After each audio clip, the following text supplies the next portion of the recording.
New টাউনের খালের ধারে অজ্ঞাত পরিচয় দেহ উদ্ধার। ধীরে ধীরে প্রকাশ্যে আসছে রহস্যের জাল। গত মাসের 29 তারিখ ভোরবেলা নিউ টাউনের যাত্রাগাছি বাগজোলা খালের ধারে ঝোপের মাছ থেকে এক অজ্ঞাত পরিচয় ব্যক্তির দেহ উদ্ধারকে ঘিরে রহস্য আরও ঘনীভূত হচ্ছে। প্রাথমিক অনুমান, খুন করে দেহ ফেলে দেওয়া হয়েছে। ইতিমধ্যে তদন্তে নেমেছে পুলিশ। পরে মৃত ব্যক্তির পরিচয় মেলে পশ্চিম মেদিনীপুর নীলদা পোস্ট অফিস এলাকার দিলমাটিয়া গ্রামের বাসিন্দা স্বপন কামিল্য। সল্টলেকের দত্তাবাদে ভাড়া নিয়ে তিনি একটি সোনার দোকান চালাতেন, যদিও দীর্ঘদিন ধরে দোকানটি বন্ধ ছিল। দোকানের মালিক গোবিন্দ বাগ জানান, স্বপন বাবু প্রায় 7 মাস আগে দোকান ভাড়া নেন। এক ব্যক্তির কাছ থেকে 2 নম্বরের সোনা নিয়েছিলেন বলে শুনেছি। সেই ব্যক্তি খোঁজ নিতে এখানে আসেন। 28 তারিখে স্বপন দোকানে আসেন। তখন তিনি জানান অফিসারের সঙ্গে যোগাযোগ হয়েছে। পরে এক অফিসার এসে নীল বাতিযুক্ত গাড়িতে স্বপনকে তুলে নিয়ে যায়। সিসিটিভি ক্যামেরাও খুলে নিয়ে যায় তারা। পুলিশ পোশাকে নয়, সিভিলে ছিল তারা। ওই ব্যক্তির নাম প্রশান্ত বর্মন। তিনি বলেন সব মিটমাট হয়ে যাবে। এই ঘটনার পর থেকেই স্বপনের খোঁজ মিলছিল না। পরদিন সকালে নিউটাউন খালের ধারে মেলে তার দেহ। পুলিশ সূত্রে খবর, স্বপনের মৃত্যুর পেছনে আর্থিক লেনদেন ও সোনার ব্যবসা সংক্রান্ত যোগ থাকতে পারে এবং সেই সূত্র ধরেই চলছে তদন্ত। স্বপনবাবু বসেছে 7 মাস আগে। আচ্ছা আচ্ছা, দোকান ভাড়া নিয়ে বসেছে, সোনার দোকান। হ্যাঁ, তা উনি ওই সোনার দোকান চালাতেন। তা একজনের 2 নম্বরে মাল বিক্রি মাল ও নিয়েছে। হ্যাঁ, এই হচ্ছে ঘটনা। নেওয়ার পরে যার নিয়েছে উনি জানতে পেরেছে, জানতে পেরে এসে তারপরে ও তো থাকতো না, নিয়ে পালিয়ে গেছে। উনি এসে খোঁজ খবর করলেন, পালান। তারপর আমি বলছি দেখুন, ও যখন আসবে তখন আসবেন। তারপরে ওর সাথে যোগাযোগ করেছে ফোনে, যোগাযোগ করে তারপরে বলছে আবার এলো। ক তারিখে এলো? 28 তারিখে।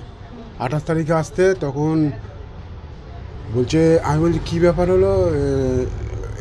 এখানে আছে বাসন্তী বলে জানি আমরা, বাসন্তী জুয়েলার্স।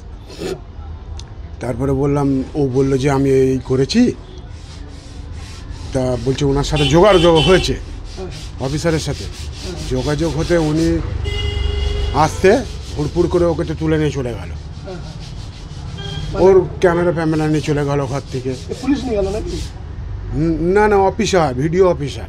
আচ্ছা আচ্ছা, উনি বলছে ভিডিও অফিসার। সে নীলবাতি গাড়ি না লালবাতি গাড়ি, যাই হোক গে তুলে নিয়ে গেছে। পুলিশ কোনে এসেছিল এখন খোঁজ নিতে? না, পুলিশ আসেনি। তারপরে এই যে দোকানটা যে যিনি অফিসার খুলে নিয়ে গেল, তিনি বা পরিচয়পত্র দিয়েছিলেন আপনাদের, বা ওনার সাথে পুলিশ টুলিশ ছিল কেউ? না, পুলিশ টুলিশ কেউ ছিল না। সিভিলে এসছে, কোনো ভয় নেই। আমার জিনিস নিয়েছে, আমি মীমাংসা করে নেব। হ্যাঁ, কোনো অসুবিধা নেই, কোনো ভয় নেই। আমাদের সব বলা আছে। আমরা দেখুন ওই অফিসারের জিনিসপত্র ছিল কি? ওই ওনারই কোনো জিনিসপত্র ছিল? হ্যাঁ, অফিসারের জিনিস ছিল। আচ্ছা, সোনার জিনিস ওনারই নিয়েছে। মানে তো একটা চোর চুরি করে এনে বেঁচেছে।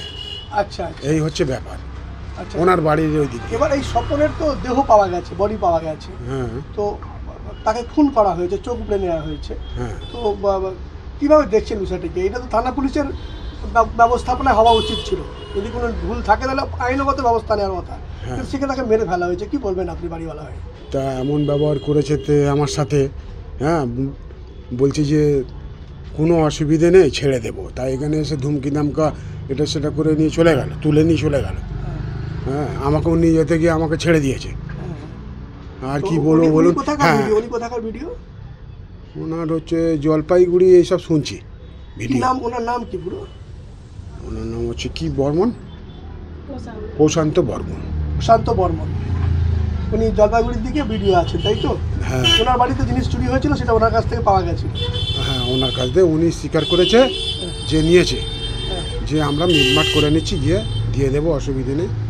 এই হচ্ছে ব্যাপার। তো এই যে স্বপন বাবু, মানে আপনার এরকম কি মানে বাজে লোক কি মনে হয়েছিল আপনার এইখানে? না, আমাদের ভাড়া দিত ঠিক, অসুবিধে নেই। হয়তো দেরি হচ্ছে একটু, আমরা কিছু বলি না। পরিবার কোথায় থাকে দাদা? পরিবার থাকে আপনার উড়িষ্যা, মানে জলেশ্বরের কাছে, পশ্চিম মেদিনীপুর। না, কি জানো, মেদিনীপুর। ক্যামেরায় অশোক পাইকের সঙ্গে আমি রিঙ্কি, নিউজ কলকাতা 24।